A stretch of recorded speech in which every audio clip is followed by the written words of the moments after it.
محرم کے حوالے سے ایک بات کر لوں. یہ 10 محرم کا روزہ, رسول اللہ صلی اللہ علیہ وسلم نے ارشاد فرمایا کہ عاشورہ کا روزہ مجھے اللہ کی رحمت سے امید ہے کہ 1 سال کے گناہوں کا کفارہ ہے. بڑی فضیلت ہے. رمضان کے بعد سب سے زیادہ فضیلت عاشورہ کے روزے کی ہے, 10 محرم کا روزہ.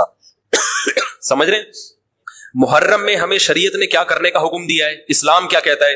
پہلی بات, اسلام یہ کہتا ہے کہ محرم میں روزے رکھنا دوسرے مہینوں کی نسبت زیادہ ثواب ہے. رمضان کے بعد تو زیادہ سے زیادہ روزے رکھیں, اور اسپیشلی 10 محرم کا روزہ 1 سال کے گناہوں کا کفارہ, یہ اور زیادہ ثواب ہے. پورے محرم نہیں رکھے جاتے تو کیا کرنا ہے, 10 محرم کا رکھنا ہے. حدیث میں آتا ہے کہ آپ نے حکم دیا 2 روزے ملا کے رکھو, کیونکہ یہودی جو تھے وہ 1 روزہ رکھتے تھے, صحیح ہے نا, تو یہودیوں سے مشابہت سے بچنے کے لیے ہمیں حکم دیا کہ اس کے ساتھ ایک اور روزہ ملائیں. تو علماء یہ کہتے ہیں کہ آج کل یہودی 10 محرم کا روزہ نہیں رکھتے, تو اب مشابہت ختم ہو گئی ہے. تو اگر کوئی 9, 10 یا 10, 11 کا رکھ لے تو اچھی بات ہے, نہیں تو صرف 10 محرم کا بھی رکھ لے تو بھی انشاءاللہ پورا ثواب ملے گا, کیونکہ اب اس میں مشابہت رہی نہیں ہے. سمجھ رہے ہیں کہ نہیں سمجھ رہے؟ یہ کرنے کا کام ہے. دوسرا کام, محرم میں گناہ دوسرے مہینوں کی نسبت زیادہ, اس کی قباحت زیادہ بڑھ جاتی ہے, کیونکہ 4 مہینے محترم ہے, شوال, ذیقعدہ, ذیلحجہ, محرم اور رجب. یہ 4 مہینے جو ہیں اسلام میں اشہر حرم کہلاتے ہیں. قرآن کہہ رہے فلا تظلموا فیہن انفسکم, ان میں اپنی جانوں پہ ظلم مت کرو. یہ ماتم کرنا بھی تو ظلم ہے نا اپنی جان پہ. تو اللہ نے فرمایا ان 4 مہینوں میں اپنی جان پہ ظلم مت کرو. کسی بھی طرح سے ظلم ہو, جسمانی ظلم ہو, روحانی ظلم ہو. جسمانی ظلم ماتم کر کے بھی ہو سکتا ہے, اور انگاروں پہ چل کے بھی ہو سکتا ہے, اپنے آپ کو پیٹ کے بھی ہو سکتا ہے. روحانی ظلم کیا ہے؟ گناہ کر کا. تو نہ گناہ کرنے کی اجازت, نہ کسی اور طرح سے. عام مہینوں میں بھی ظلم کی اجازت نہیں ہے, نہ اپنے اوپر اور نہ کسی اور پر. تو ان 4 مہینوں میں ظلم کی نوعیت بڑھ جاتی ہے. سمجھ رہے ہیں؟ یہ ایک محرم کی فضیلت ہے اسلام میں. اور تیسری فضیلت جو محرم کی, جو بعض روایات سے ثابت ہے, یعنی جو فضیلت تو نہیں کہیں گے اس کو, جو محرم میں کرنے کا کام ہے, وہ بعض احادیث میں آتا ہے کہ آپ صلی اللہ علیہ وسلم نے ارشاد فرمایا کہ عاشورہ کے دن اپنے اہل و عیال پر دسترخوان کو وسعت دو, اس سے میں برکت ہوتی ہے. لیکن یہ جو حدیث ہے یہ ضعیف ہے, سند کے لحاظ سے پاورفل اور مضبوط نہیں ہے. بعض علماء نے کہا کہ اس کثرت طرق کی وجہ سے حسن کے درجے کو پہنچ گئی ہے. ہمارے ہی بعض اکابر علماء کی رائے ہے, علماء جو بر صغیر کے علماء, بڑے بڑے علماء ہیں, میں نام نہیں ذکر کرتا لیکن بہت بڑی اپر لیول کے علماء ہیں, ان کی رائے یہ ہے کہ یہ ضعیف, اتنی ضعیف نہیں ہے کہ بالکل ہی مسترد کر دی جائے, ٹھیک ہے نا, اور تعدد طرق کی وجہ سے درجہ حسن کو پہنچ گئی ہے. علامہ ابن تیمیہ رحمہ اللہ تعالی, جن کو سعودی عرب میں بہت فالو کیا جاتا ہے, ان کی رائے اور سلفی علماء کی رائے, جو سعودی عرب کے العثیمین, بن باز وغیرہ تھے, ان کی رائے یہ کہ یہ حدیث بالکل صحیح نہیں ہے, اور اس کی کوئی حیثیت نہیں ہے کہ دسترخوان کو وسیع کیا جائے اور عاشورہ کے دن کھانا کھلایا جائے. سمجھ رہے کہ نہیں سمجھ رہے؟ لیکن جو دوسری طرف معتدل علماء, معتدل سے مراد میں ان کو برا نہیں کہہ رہا, لیکن وہ انہوں نے حدیث کی جو, اگر آپ سندوں کی تحقیق کریں گے تو اس کو بالکل من گھڑت قرار دینا درست نہیں ہے. اگر سندوں کی تحقیق کریں گے تو ایسا معلوم ہوتا ہے کہ علامہ ابن تیمیہ رحمہ اللہ تعالی, جو ہمارے لیے قابل احترام ہے, انہوں نے اس حدیث کو رد کرنے میں تھوڑا مبالغہ سے کام دیا, غلو کیا ہے. ایسا نہیں ہے کہ بالکل ہی اس کی کوئی ویلیو نہیں ہے. تو ضعیف روایتیں ہیں لیکن کثرت طرق کی وجہ سے درجہ حسن کو پہنچ گئی ہے. سمجھ رہے کہ نہیں سمجھ رہے؟ اس وجہ سے بعض علماء کی رائے, بلکہ اکثر, بلکہ جمہور کی رائے یہی ہے کہ محرم میں اگر کوئی اپنے بچوں کو جمع کر کے اچھا کھانا کھلا دیتا ہے 10 محرم کو, اور یہ حلیم شاید یہیں سے نکلا ہے, میں شاید یہیں سے نکلا ہے کہ یوں وہ اچھا کھانا ہو جائے گا, تو وہ کہتے ہیں کوئی حرج نہیں ہے. لیکن ایک بات جو دوسرے علماء کہتے ہیں, جو میری بھی سمجھ میں آتا ہے, بلکہ میں نے پہلے کہیں پڑھا تو نہیں, میرا دماغ اس طرف گیا, لیکن اس کی تائید میں علماء کے فتاوی مل گئے. دیکھو, اگر کوئی حدیث ضعیف ہو یا حسن ہو تو صرف حسن ہونا کافی نہیں ہے, یہ دیکھا جائے گا کہ یہ دوسری صحیح حدیثوں سے ٹکرا تو نہیں رہی ہے. یہ بھی فقہ کا اصول ہے کہ اگر ایک کمزور چیز ہے لیکن وہ طاقتور دلیل سے ٹکرا رہی ہے تو پھر اس کمزور چیز کو بالکل رد کیا جائے گا.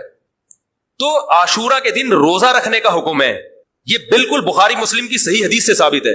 اور جو کھانا کھلانے والی روایت ہے وہ اس ٹکر کی نہیں, اس کو تو ابن تیمیہ جیسے محقق نے بالکل ہی کلعدم قرار دے دیا, بعض عرب علماء نے بھی بالکل کلعدم قرار دے دیا, اگرچہ ہماری رائے ہے کہ بالکل کلعدم نہیں ہے, لیکن بہرحال اس میں محدثین کا بڑا اختلاف ہوا ہے. جبکہ روزہ رکھنے والی جو روایات ہیں وہ بالکل بے غبار ہیں, ان کو سب صحیح مانتے ہیں. تو کھانا کھلانا اور روزہ جمع, بولو بھائی, نہیں ہو سکتا. اس لیے کہ اگر وہ روزے کا دن ہے تو کھانے کا دن نہیں ہے, کھانے کا دن ہے تو روزے کا نہیں. ابن تیمیہ رحمہ اللہ تعالیٰ کی رائے یہ ہے کہ بعض لوگوں نے شیعہ کی مخالفت میں غلو کیا ہے. شیعہ نے اس دن کو چونکہ منحوس بنا دیا 10 محرم کو, تو انہوں نے مخالفت میں اس دن کو ایک سیلیبریٹ کرنے کے لیے نا کھانا کھلانے کا حکم دے دیا کہ ہم منحوس نہیں سمجھتے بلکہ اس کا کیا کریں گے اپوزٹ کہ کھاؤ اور کھلاؤ. تو انہوں نے کہا یہ بھی غلو ہوا ہے. دوسری طرف بھائی منحوس نہیں ہے, مبارک ہے ہماری نظر میں, لیکن اتنا مبارک کہ اس میں کھانا کھلانا اور یعنی عید والا عنصر کھانا کھلانا تو عید کے دن ہوتا ہے نا, تو عید نہیں ہے بہرحال. تو یہ بھی بڑی جاندار بات, اگرچہ یہ عقلی دلیل ہے مگر یہ ایسی نہیں ہے کہ بالکل اس کو کالعدم قرار دے دیا جائے. تو اب علماء نے دونوں حدیثوں کو تطبیق کی کوشش کی علماء نے کہ بھئی کھانا بھی کھلاؤ اور روزہ بھی رکھو, افطاری میں کھلا دو, سحری اور افطاری میں. تو بات یہ ہے کہ افطاری میں اگر آپ کھلائیں گے تو وہ 11 محرم شروع ہو چکی ہوگی, وہ 10 محرم بولو بھائی نہیں رہے گی.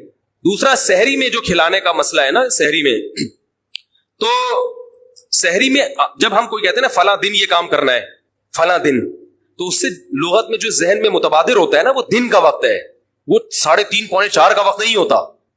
یہی وجہ ہے کہ جو لوگ اس حدیث پر عمل کرتے ہیں عاشورہ والی, وہ دن میں کھانا کھلاتے ہیں, دوپہر کے ٹائم لنچ کرتے ہیں. وہ افطاری میں تو ویسے ہی دسترخوان وسیع ہوتا ہے بھوک کی وجہ سے. ارے بابا وہ تو ویسے ہی بچوں کو جب روزہ رکھا ہوا ہے تو اچھا کھلاؤ, سحری اچھی کراؤ, اور افطاری وہ تو ویسے ہی بھوک کی وجہ سے رمضان میں دیکھو نا کیسے کھلے دسترخوان ہوتے ہیں. تو میں نے بڑی کوشش کی دونوں حدیثوں کو جمع کریں, لیکن تکلف کے بغیر یہ ممکن نہیں ہے. تو فقہ کا ایک اصول ہے کہ جب کوئی بے غبار صحیح حدیث ہوتی ہے اور اس سے ایک اصول ثابت ہو رہا ہے, تو اس کے مقابلے میں اگر کمزور روایت آئے گی جو اس سے ٹکرا رہی ہوگی, تو اس کمزور روایت کو اگرچہ وہ موضوع من گھڑت نہیں ہے لیکن اس کمزور کو اس صحیح حدیث کی مخالفت کی وجہ سے بولو بھائی رد کر دیا جائے. اس لیے میرا نالائق کا موقف یہ ہے, میں بہت نالائق ہوں, میں اتنی بڑی بڑی باتیں کرتا نہیں ہوں, لیکن ساڑی عقلچ یہ چیز آندھی نہیں ہے کہ بھائی جو روزے کا دن ہے وہ بھوکے پیاسے رہنے کا دن ہے, وہ کھانے کھلانے کا نہیں ہے. افطاری میں تو ویسے ہی کھاؤ بھی کھلاؤ بھی. تو اور اس کا نقصان یہ بھی ہوتا ہے کہ لوگوں نے اس کھانا کھلانے کے چکر میں روزے چھوڑ دیے ہیں. سمجھے, جب حلیم پکے گا تو کون روزہ رکھے گا بھائی, ساری رات گھوڑا لگے گا حلیم کا کہ کل دسترخوان وسیع کرنا ہے, تو پھر روزہ کیا, وہ تو تیل لینے گیا, روزہ کون رکھے گا روزہ. تو وہ حدیث صحیح حدیث کی بالکل اس میں ٹائٹ قسم کی مخالفت ہو رہی ہے, ٹھیک ہے نا. نالائق کی رائے, پھر بھی اگر کوئی دوسرے علماء کی رائے کو فالو کرتا ہے تو وہ کھائے بھی کھلائے بھی. میں کہتا ہوں جو مضبوط چیز ہے اس کو لینا چاہیے, جو کمزور چیز ہے اس کو چھوڑ دینا چاہیے. ہمارے حضرت مفتی رشید احمد صاحب رحمہ اللہ ایک بات کہتے تھے کہ جہاں کھانا کھلانے کی حدیث آئے گی نا وہاں مسلمان اس کو لے ہی لے گا. کھانے پینے کی جہاں بات آئے گی مسلمان کیا کرتا ہے, وہ کہتا ہے بس یہ صحیح ہے, یہ بالکل صحیح حدیث ہے, ٹھیک ہے نا. وہ کیا کرتا ہے, جن علماء کی تحقیق ہے وہ تو تحقیق سے کہہ رہے ہیں, لیکن عام پبلک کی عادت یہ ہوتی ہے کہ فتویٰ بھی اسی کا فالو کریں گے جہاں کھلانے کا تذکرہ ہے. تو اب ہمارے کہتے ہیں جہاں کھانا کھلانے کی بات آئی مسلمان کہتا ہے بس یہ بالکل صحیح بخاری کی طرز پر ہی, بخاری کی شرط پر ہی حدیث. تو بھائی بھوکا رہنا عبادت ہے, بھوکا رہنا سنت ہے. بچوں کو تو ویسے ہی کھلاؤ عاشورہ ہو یا نہیں ہو, اور سحری افطاری کرا دو, اچھی سی روزہ رکھواؤ, اور جو بالکل چھوٹے بچے ہیں وہ تو ویسے ہی کھاتے ہیں. اس لیے اور پھر اس کا نقصان کیا ہو رہا ہے, حلیم کے گھوٹے لگ رہے ہیں پوری پوری رات بیٹھ, اس کے الگ نقصانات ہیں, سبیلیں لگ رہی ہیں. حضرت حسین رضی اللہ تعالیٰ عنہ تو کربلا میں شدید گرمی میں بھوکے اور پیاسے اپنی جان دیتے ہیں, اور یہاں ہم کیا کر رہے ہیں, کھانا کھا رہے ہیں. اب قرآن مجید میں ہے نا کہ شیطان نے جب آدم علیہ السلام کو سجدے سے انکار کیا تو اس نے کہا تھا لا تجدوا اکثرهم شاکرین, کہ اللہ ان میں سے تو دیکھے گا کہ اکثر لوگ تیرے شکر گزار نہیں ہوں گے. یعنی شیطان نے جس چیز کو فوکس کیا وہ یہ کہ ان کے دلوں میں ناشکری پیدا کرو, ناشکری, احسان فراموشی. اس سے ہمیں یہ پتہ چلتا ہے کہ جو لوگ احسان فراموش نہیں ہوتے وہ شیطان کے بہکاوے میں نہیں آتے. تو احسان فراموشی مخلوق کی بھی ہوتی ہے.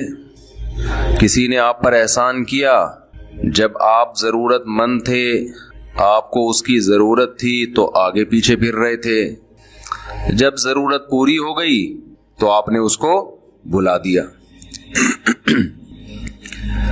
احسان فراموشی کی یہ والی قسم بھی مارکیٹ میں بہت زیادہ پائی جاتی ہے, اور احسان فراموشی کی ایک اور قسم ہے ایک تو ہے مخلوق کی احسان فراموشی، ایک ہے جس نے پیدا کیا اس کی احسان فراموشی. یہ والی قسم اور بھی زیادہ پائی جاتی ہے.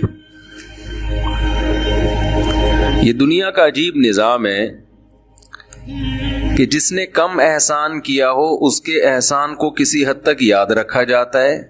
جن کے احسانوں میں ہم ڈوبے ہوئے ہوتے ہیں سب سے پہلے انہی کو لوگ بھولتے ہیں. کسی نے آپ کا ذرا سا کوئی کام بنا دیا، آپ کی گاڑی خراب ہو گئی تھی، دھکا لگا دیا، وہ پھر بھی تھوڑا بہت یاد رہ جاتا ہے انسان. لیکن کچھ لوگ ایسے ہیں جن کے احسانات کے سمندر میں انسان ڈوبا ہوا ہوتا ہے، لیکن ہماری سوسائٹی میں سب سے زیادہ فراموش انہی کو کیا جاتا ہے. سب سے پہلے انسان ڈوبا ہوا ہے اللہ کے احسانات میں، اس کے بعد والدین. ہماری سوسائٹی میں آپ جتنا لبرل طبقے کی طرف جائیں گے، جتنا سیکولر طبقے کی طرف جائیں گے، بلکہ میں صاف لفظوں میں جتنا پڑھے لکھے طبقے کی طرف جائیں گے، جس کو آج کی اصطلاح میں پڑھا لکھا کہا جاتا ہے، وہ سب سے زیادہ خدا کو بھولے گا اور اس کے بعد اپنے والدین کو بھولے گا. ان پڑھ لوگ پھر بھی ماں باپ کی مان رہے ہوتے ہیں.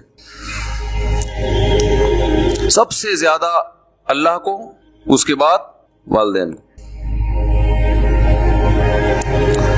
اور جو لبرل اور سیکولر طبقہ ہے اس کے ہاں سب سے زیادہ حقوق گرل فرینڈ کے ہوتے ہیں. سب سے زیادہ حقوق کس کے ہوتے ہیں؟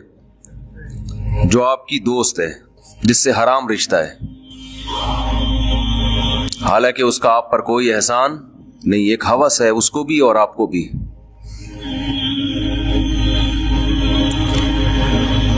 یہ ہے ہماری سوسائٹی میں جو مغربی دنیا سے خرابی آ رہی ہے نا، مغربی دنیا سے. یہ ہمارا اپنا نہیں ہے. یہ جو کلچر اب جس طرف ہم جا رہے ہیں یہ ہمارا اپنا نہیں ہے، یہ امپورٹ ہو رہا ہے، باہر سے آ رہا ہے. ان ملکوں سے گھڑیاں بھی آ رہی ہیں، ان ملکوں سے موبائل بھی آ رہے ہیں، ان ملکوں سے گاڑیاں بھی آ رہی ہیں، تو ان ملکوں سے کلچر بھی آ رہا ہے.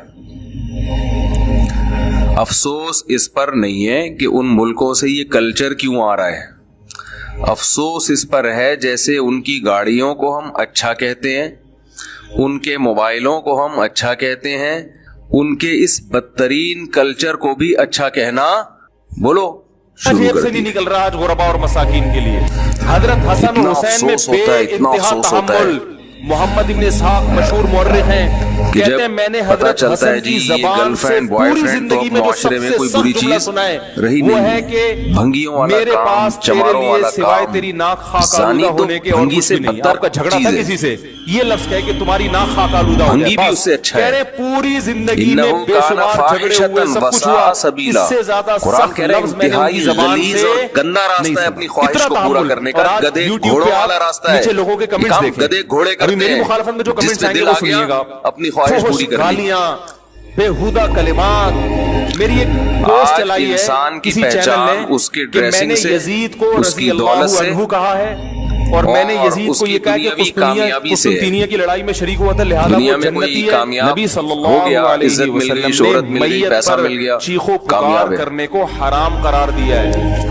اسی سے اس کی پہچان ہے. میت پہ رونا پیٹنا ہوتا ہے، گریبان چاک کرنا، تو اس عمل پر آپ صلی اللہ علیہ وسلم نے لعنت فرمائی ہے. صحیح بخاری صحیح مسلم کی ہماری حدیث سوسائٹی ہے. میں ہمارے ہاں اللہ کے ساتھ، اس کے محرم بعد منحوس مہینہ والدین کے ساتھ نہیں ہے، ہمارے ہاں محترم مہینہ ہے، مبارک مہینہ ہے. اور جس سے کوئی رشتہ ہی نہیں ہے، اس مہینے میں شادی ہوئی ہے. سب سے ہم زیادہ شہادت کو نحوست نہیں سمجھتے. 10 محرم پہلے سے مبارک تھا، حضرت حسین کی شہادت کی وجہ سے. بتاؤ ایئر ہوسٹس کا آپ کے ساتھ کوئی رشتہ ہوتا ہے جب آپ بس میں جہاز میں سفر کرتے ہو؟ شہادت مبارک عمل ہے، سب سے اچھا سلوک اس کا آپ کے ساتھ ہم اس ہوتا ہے. مہینے میں کالے کپڑے نہیں پہنیں گے، ہم اس مہینے میں خوشیاں منانے کو جائز سیلر کا سمجھتے آپس ہیں. میں کوئی رشتہ ہوتا ہے؟ لوگ کہتے ہیں ان کو حسین سے محبت بولو نا، نہیں ہے.